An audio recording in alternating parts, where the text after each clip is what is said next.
पुंछ आतंकी हमले के बाद पंजाब के पूर्व सीएम और कांग्रेस नेता चरणजीत सिंह चन्नी के एक बयान पर बवाल मचा हुआ है। इस बीच चन्नी ने अपने बयान पर सफाई जारी की है। पहले आपको चन्नी का शुरुआती बयान सुनवाते हैं, फिर उनकी सफाई भी सुनवाएंगे। ऐसा है कि ये स्टंटबाजी हो रही है, हमले नहीं हो रहे। पिछली बार भी जब इलेक्शन आते हैं तो ऐसे स्टंट खेले जाते हैं और बीजेपी को जिताने का संविधान तैयार किया जाता है। ये तैयार किए हुए सारे पहले से तैयार करके हमले करवाए जाते हैं। ये बीजेपी को जिताने का एक स्टंट होता है, इसमें सच्चाई नहीं होती। लोग मरवाने और लोगों के लाशों पे खेलना ये बीजेपी को आता है। अब जरा चन्नी का नया बयान सुनिए। हमारे जो देश के जवान हैं, हमें उन पे गर्व है, जो देश की रक्षा के लिए फौज में भर्ती होकर देश की रक्षा का काम करते हैं और हर समय हमारी रक्षा के लिए वहां तैनात रहते हैं।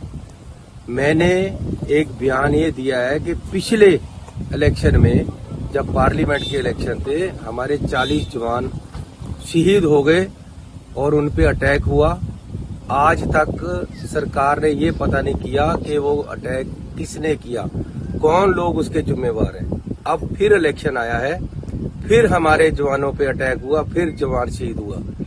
मैं ये पूछना चाहता हूँ सरकार से कि ये कौन लोग हैं जो ऐसे अटैक करवाते हैं। आप उनको सामने क्यों नहीं लेकर आते? क्यों इंटेलिजेंस फेलियर होती है? आपके जो गवर्नर गए थे सत्यपाल मलिक, उन्होंने पहले आगाह कर दिया था कि ऐसे अटैक फिर हो सकते, ये राजनीतिक है।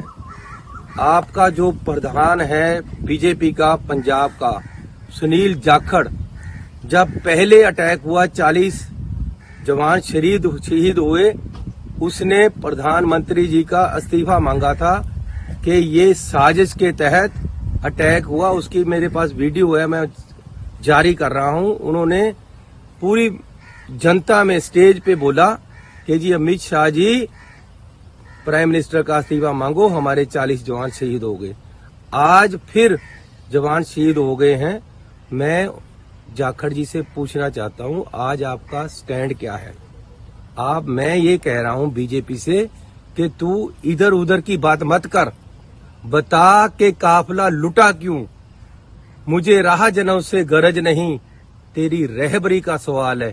मेरे जवान मारे जा रहे हैं। पिछली बार जब जवान शहीद हुए तो मैं कांधा देकर एज सीएम उनको शमशान तक लेकर गया। हर बार ऐसे क्यों करें? ऐसे क्यों हो रहा है? ये मेरा सवाल है। मैं स्टंट ये बोल रहा हूं कि ये पॉलिटिकली इसको स्टंट बनाकर क्यों बीजेपी यूज करती है और क्यों बार बार हमारे शहीद हो रहे हैं? क्यों नहीं? सरकार का इंटेलिजेंस फेलियर क्यों है? मेरा ये सवाल है। जम्मू कश्मीर के पुंछ जिले में शनिवार को आतंकवादियों ने भारतीय वायुसेना के काफिले पर हमला कर दिया था। ये हमला सुनरकोट इलाके में शाह सितार के पास तब हुआ था जब सैनिक सनाई टॉप पर अपने अड्डे पर लौट रहे थे। जब इस हमले के बाद चन्नी का बयान आया तो बीजेपी ने इस तरह कांग्रेस पर हमला बोला। ये दुर्भाग्यपूर्ण है कि कांग्रेस इतनी ओछी राजनीति करती है।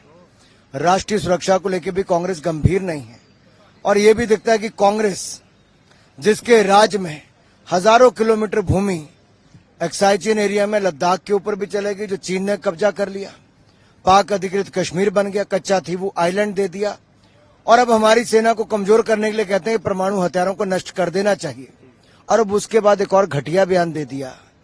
ये ओछी मानसिकता कांग्रेस की दिखती है, जो सर्जिकल स्ट्राइक पर, एयर स्ट्राइक पर भी प्रश्न चिन्ह खड़ा करती है और डोकलाम के समय हमारे सैनिकों के साथ खड़े होने के बजाय राहुल गांधी जी चीन के डिप्लोमैट्स के साथ रहते हैं। ये कौन सी मजबूरी है कि कांग्रेस ने हमारी सेना की शूरवीरता पर भी प्रश्न चिन्ह खड़ा किया और हमारी सेना के साथ खड़े होने के बजाय चीन के अधिकारियों के साथ खड़े रहे? कांग्रेस को देश को जवाब देना चाहिए और कितना गिरेगी कांग्रेस राजनीति के लिए।